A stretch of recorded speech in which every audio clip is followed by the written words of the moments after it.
First witness is Dr. Anthony Levatino. Dr. Levatino is a board-certified obstetrician gynecologist.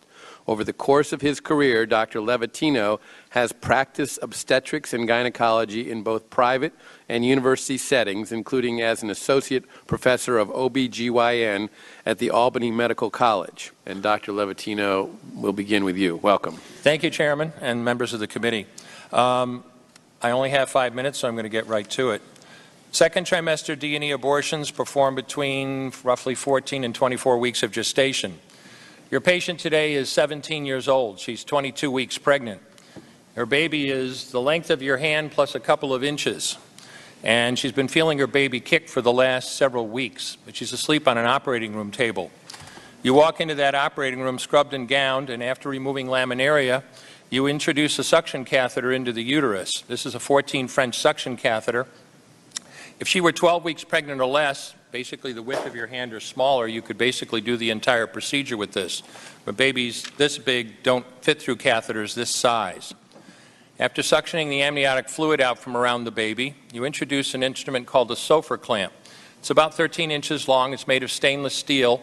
The business end of this clamp is about 2.5 inches long and 1/2 inch wide. There are rows of sharp teeth. This is a grasping instrument. When it gets a hold of something, it does not let go. A D&E procedure is a blind abortion, so picture yourself introducing this and grabbing anything you can blindly and pull, and I do mean hard, and out pops a leg about that big, which you put down on the table next to you. Reach in again, and pull out an arm about the same length, which you put down on the table next to you. And use this instrument again and again to tear out the spine, the intestines, the heart and lungs. Head on the baby that size is about the size of a large plum. Can't see it, but you've pretty good idea you've got it if you've got your instrument around something and your fingers are spread about as far as they go. You know you did it right if you crush down on the instrument and white material runs out of the cervix. That was the baby's brains.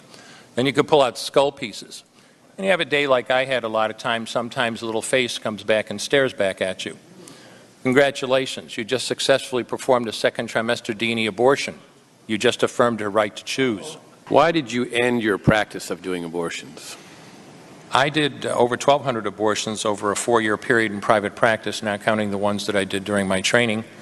I met my wife during my first year of training at Albany Medical Center. We got married about a year later and found that we had an infertility problem. After years of failed infertility treatment and several years trying to adopt a child, we were blessed with adopting a little girl that we named Heather in August of 1978. As sometimes happens in those situations, my wife got pregnant the very next month, and we had 2 children 10 months apart. 2 months short of my daughter Heather's 6th birthday, she was killed in an auto accident and literally died in her arms in the back of an ambulance.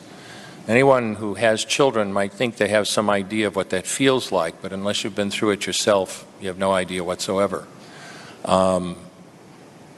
I know people find it hard to believe, but what do you do after disaster? You bury your child and then you go back to your life. And I don't remember exactly how long it was after my daughter died that I showed up at Albany Medical Center OR number 9 to perform my first second trimester D&E abortion. I wasn't thinking of it as anything special. This was routine to me.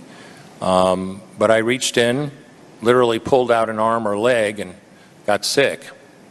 You know, earlier on I described stacking up body parts on the side of the table. It's not to, gross people out, to use a simple term.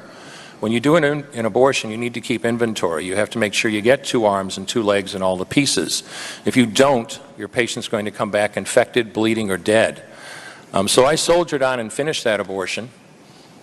And I know it sounds, as I said, hard for people to believe, but I'm telling you straight up my experience. You know, after over 1,200 abortions, first and second trimester up to 24 weeks and all the rest of it, and being very dedicated to it, for the first time in my life I really looked. I really looked at that pile of body parts on the side of the table. And I didn't see her wonderful right to choose, and I didn't see all the money I just made. All I could see was somebody's son or daughter. And I stopped doing late-term abortions after that, and several months later stopped doing all abortions.